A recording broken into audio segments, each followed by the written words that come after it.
بسم اللہ الرحمن الرحیم۔ السلام علیکم ورحمۃ اللہ وبرکاتہ۔ سیرت عثمان غنی رضی اللہ تعالی عنہ، ایپیسوڈ 1۔ حضرت عثمان رضی اللہ تعالی عنہ اسلام کے تیسرے خلیفہ راشد کا دل آویز تذکرہ، جن کے علاوہ دنیا میں کوئی ایسا شخص نہیں ہوا جس کے نکاح میں نبی کریم صلی اللہ علیہ وآلہ وسلم کی 2 بیٹیاں آئی ہوں۔ اعلان نبوت سے پہلے نبی کریم صلی اللہ علیہ وآلہ وسلم نے اپنی بیٹی رقیہ کو ان کے نکاح میں دیا۔ جب وہ فوت ہو گئی تو آپ نے اپنی دوسری بیٹی ام کلثوم رضی اللہ تعالی عنہ کو عثمان غنی رضی اللہ تعالی عنہ کے نکاح میں دے دیا۔ آپ پہلے پہل ایمان لانے والوں میں سے ہیں، یعنی السابقون الاولون والوں میں شامل ہیں۔ 10 مبشرہ میں سے ہیں۔ ان کی مظلومانہ شہادت تاریخ اسلام کی پیشانی پر داغ ہے، جسے قیامت تک مٹایا نہیں جا سکتا۔ نبی کریم صلی اللہ علیہ وآلہ وسلم نے ارشاد فرمایا، الہی میں عثمان سے راضی ہوں، تو بھی اس سے راضی ہو جا۔ عثمان کو آج کے بعد کوئی عمل نقصان نہیں دے گا۔ جماعت اصحاب روشن ستارے ہیں۔ آسمان پر موجود ستاروں کی روشنی کم و بیش ہے۔ یہی مثال صحابہ کرام رضی اللہ عنہم کی ہے، ہیں سبھی کے سبھی روشن، لیکن ان میں سب سے نمایاں، سب سے روشن بہرحال پہلے 4 صحابہ رضی اللہ عنہم ہیں۔ یہی پہلے 4 اصحاب خلفائے راشدین ہیں۔ 10 مبشرہ میں بھی سب سے پہلے انہی کا نام ہے۔ اسلام کا دامن شہادتوں سے مالا مال ہے۔ اسلام نبوت سے آج تک مسلمان اسلام کے لیے قربانیاں دیتے آئے ہیں۔ خود نبی پاک صلی اللہ علیہ وآلہ وسلم کے دور میں بہت سے صحابہ رضی اللہ عنہم نے شہادت سے سرفراز ہوئے۔ آج واقعہ کربلا کو شہادت کا سب سے بڑا واقعہ خیال کیا جاتا ہے۔ ایسا خیال کرنے والے حضرت عثمان غنی رضی اللہ عنہ کی شہادت کے واقعہ کو نظر انداز کر دیتے ہیں۔ حضرت عثمان غنی رضی اللہ عنہ کی شہادت حد درجے مظلومانہ شہادت تھی۔ 40 دن تک فسادیوں نے ان کے گھر کو گھیرے رکھا۔ یہ سانحہ اس شخص کو پیش آیا جنہیں نبی کریم صلی اللہ علیہ وآلہ وسلم نے دنیا ہی میں جنتی ہونے کی بشارت سے نوازا۔ یہ کے بعد دیگر ایک آپ صلی اللہ علیہ وآلہ وسلم کی 2 بیٹیاں ان کے نکاح میں دیں۔ اس کے علاوہ بھی ان کے فضائل بے شمار ہیں۔ وہ مسلمانوں کے تیسرے خلیفہ راشد تھے۔ اسلام کے لیے ان کی قربانیوں کی طویل فہرست ہے، لیکن افسوس جب ہم تاریخ پہ اوراق پلٹتے ہیں تو ان کے صفحات پر ان جیسی ہستی کا خون پھیلا نظر آتا ہے۔ حضرت عثمان رضی اللہ تعالی عنہ ہجری سال شروع ہونے سے 47 سال پہلے 576 عیسوی میں شہر مکہ میں پیدا ہوئے۔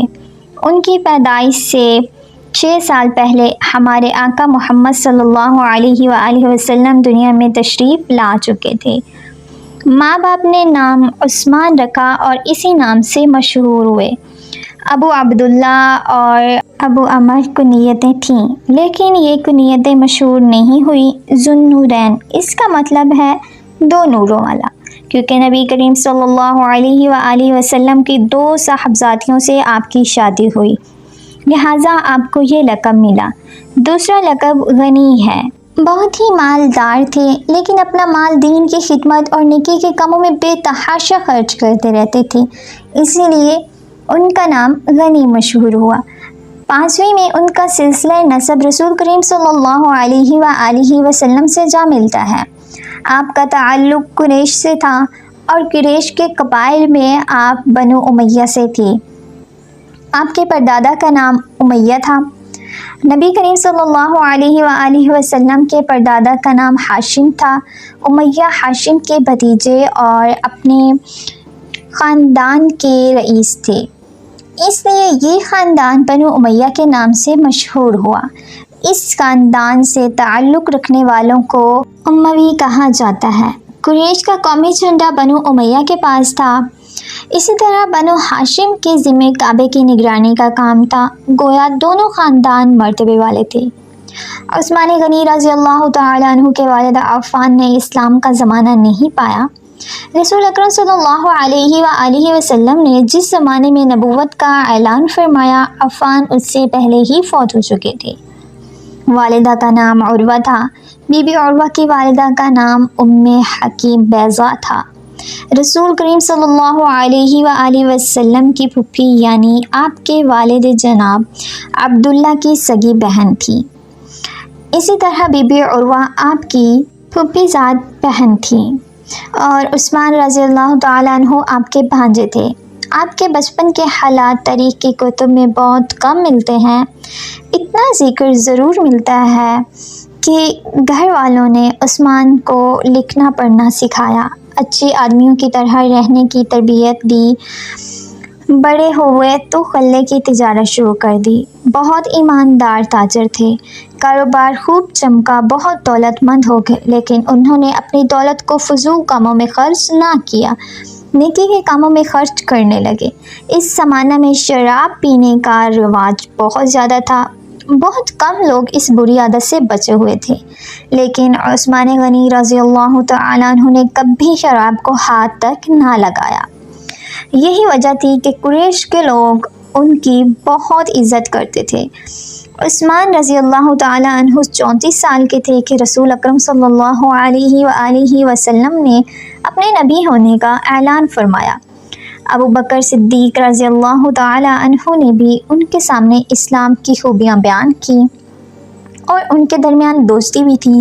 چنانچہ اسلام کی خوبیاں سن کر ان پر فوری اثر ہوا۔ نبی کریم صلی اللہ علیہ وآلہ وسلم کی خدمت میں حاضر ہوئے اور اسلام قبول کرنے پر آمادہ ہو گئے۔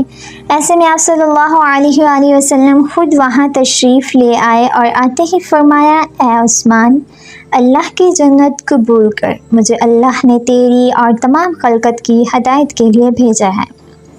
یہ سنتے ہی عثمان غنی رضی اللہ تعالیٰ عنہ نے فوراً کلمہ پڑھ لیا، اپنا ہاتھ رسول صلی اللہ علیہ وآلہ وسلم کے ہاتھ میں دے دیا۔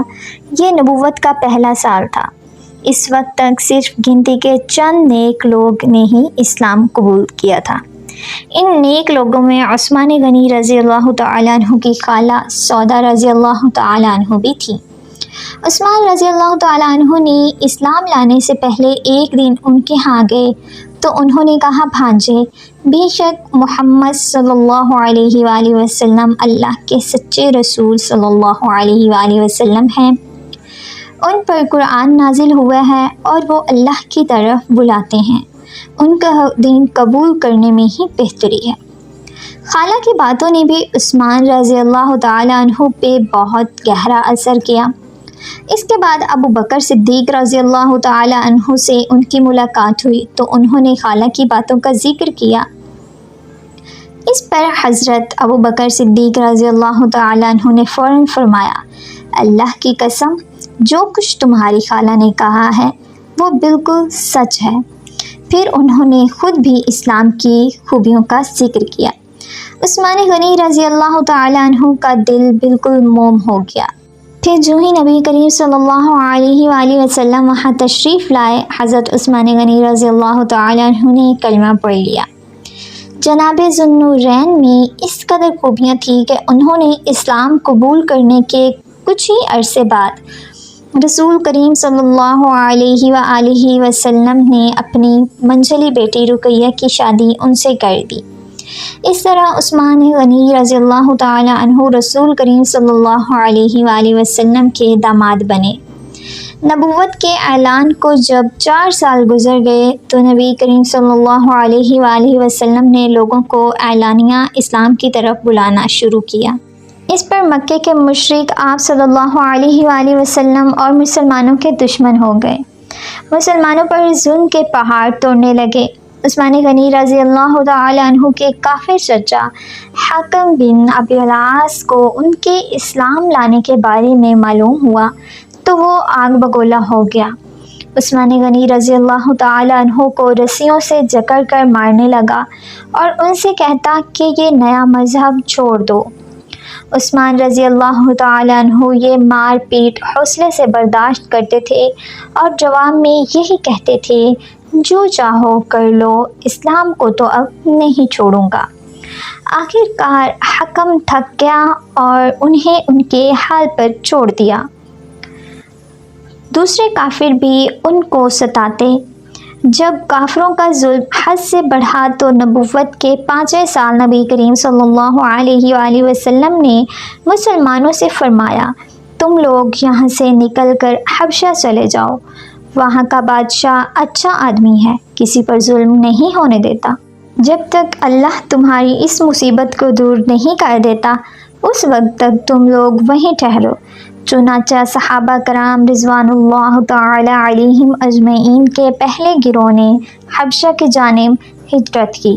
اس گروہ میں 12 مرد اور 4 عورتیں تھیں۔ عثمان غنی رضی اللہ تعالی عنہ ان کے امیر تھے اور ان کے ہمراہ ان کی زوجہ محترمہ رسول صلی اللہ علیہ وآلہ وسلم کی صاحبزادی رقیہ رضی اللہ عنہا بھی تھی۔ حبشہ عرب کے جنوب مغرب کی طرف سمندر پار افریقہ کے بر اعظم میں واقع ہے۔ سمندر کا نام بحیرہ کلزم ہے۔ آج کل یہ ملک ایتھوپیا کہلاتا ہے۔ اس زمانے میں حبشہ کے بادشاہ کو نجاشی کہا جاتا تھا۔ اس وقت جو بادشاہ حبشہ پر حکومت کرتا تھا وہ مذہب کے اعتبار سے عیسائی تھا، لیکن بہت نیک دل تھا اور انصاف پسند تھا۔ دوسرے مذہب کے لوگوں پر نہ خود ظلم کرتا نہ کسی اور کو کرنے دیتا تھا۔ عثمان رضی اللہ تعالی عنہ کی ہجرت کے بارے میں نبی کریم صلی اللہ علیہ وآلہ وسلم نے ارشاد فرمایا۔ نبی کریم صلی اللہ علیہ وآلہ وسلم نے یہ الفاظ ارشاد فرمائے، ابراہیم اور لوط علیہ السلام کے بعد عثمان غنی رضی اللہ تعالی عنہ پہلے شخص ہیں جنہوں نے اپنے گھر والوں کے ساتھ ہجرت کی۔ ہجرت کے معنی ہے جدائی یا اپنا وطن گھر بار چھوڑ کر کسی دوسرے ملک یا شہر میں جانا۔ اسلام میں ہجرت کا مطلب ہے اپنا وطن اور گھر بار چھوڑ کر کسی دوسرے ملک یا شہر میں اس لیے جانا کہ اپنے دین کو بچایا جا سکے اور کسی ڈر یا رکاوٹ کے بغیر اللہ کی بندگی کی جا سکے۔ دین کی خاطر اپنا پیارا وطن اور گھر بار چھوڑنا بہت بڑی قربانی ہے، اس کا بہت زیادہ ثواب ہے۔ ان مسلمانوں کو ابھی حبشہ گئے 3 ماہ ہی گزرے تھے کہ ان تک یہ خبر پہنچی کہ مکے کے سبھی کافر مسلمان ہو گئے ہیں۔ یہ خبر سن کر انہیں بہت خوشی ہوئی۔ اس سے آگے تفصیلی واقعہ ایپیسوڈ 2 میں بیان کیا جائے گا۔ تب تک کے لیے اللہ حافظ، دعا میں یاد رکھیے، خوش رہیے، جزاک اللہ خیرا کثیرا، فی امان اللہ۔